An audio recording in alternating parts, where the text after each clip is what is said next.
Bueno, buenas tardes. Para comenzar con este video, eh, el entrevistado se llama José Félix Suárez.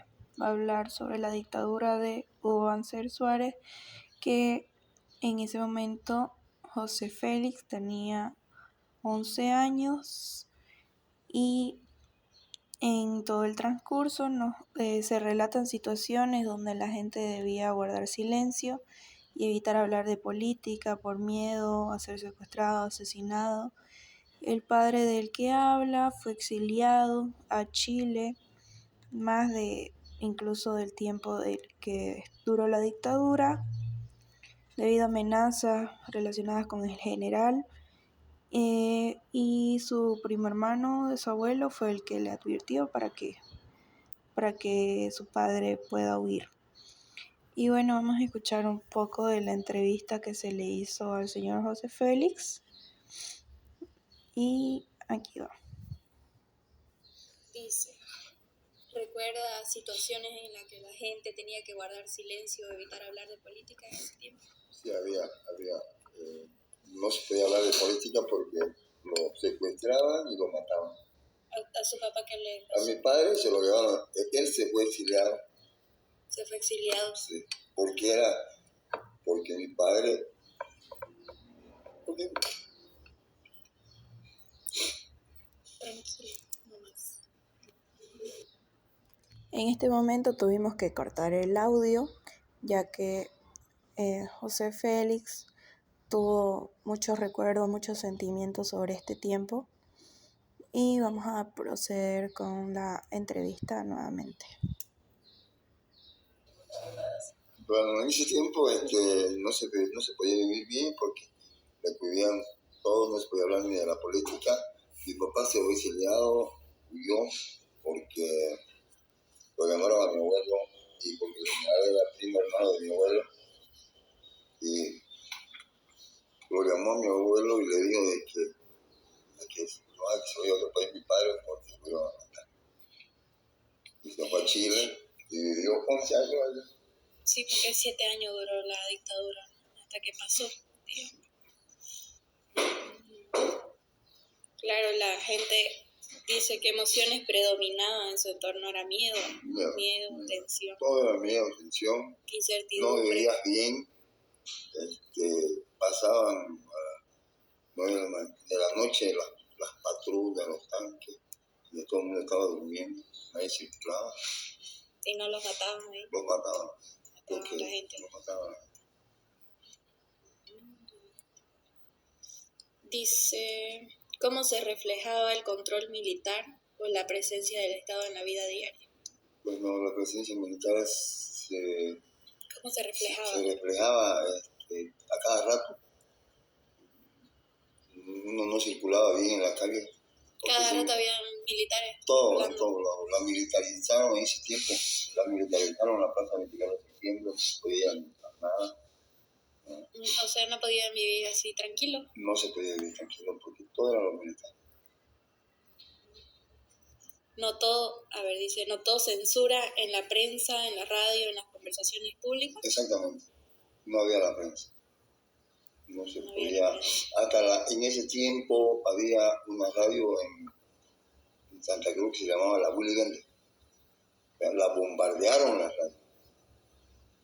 Les tiraron con un avioncito casa unos misiles ahí en la catedral. Y más es que tenemos hasta ahora está el traje de Ignacio Guarni, ¿no? Yeah. Con 2 tiros en la cola.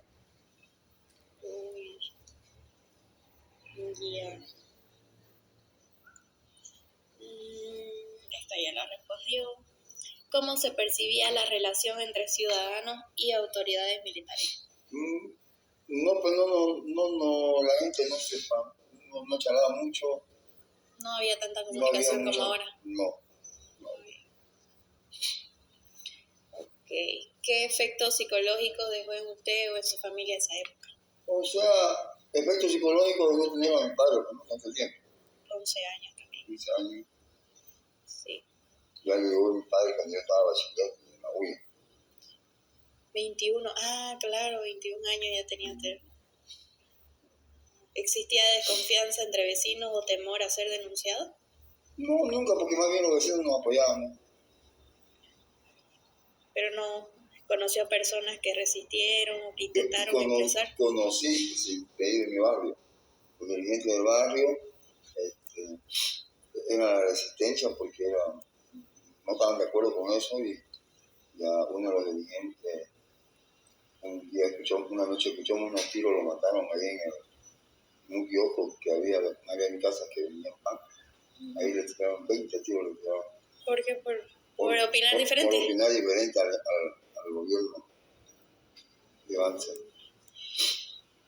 Después dice, conoció personas que intentaron expresar sus opiniones pese al riesgo, o sea, sus opiniones forma de altavoz, digamos, hacia los demás. No se podía. ¿No? Directamente los mataban. Directamente los mataban, no se podía. ¿Cree que la dictadura dejó consecuencias en la sociedad boliviana que se sienten hasta hoy? No debo, porque yo me acuerdo de que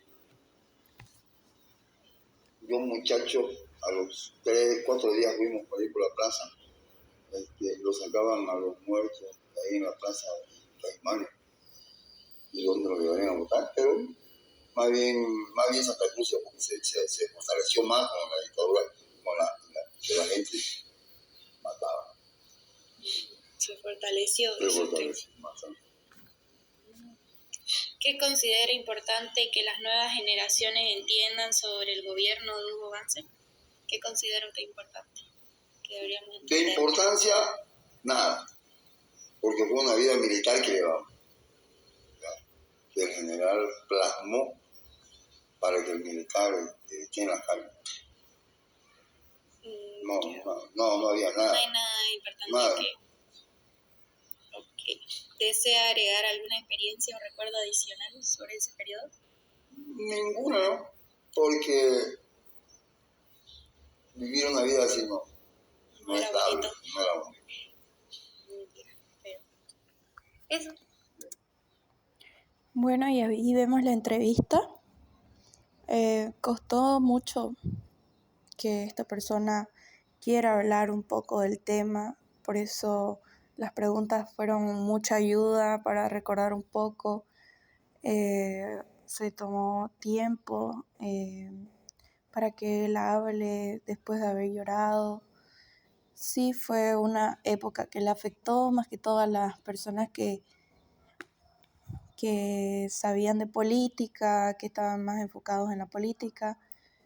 Y se hizo otra entrevista a una persona que sus padres no tenían nada que ver con la política, que era mi madre, y ella me cuenta un poco de que como su padre era futbolista, él directamente no tenía problemas con los demás y no estaba en las listas.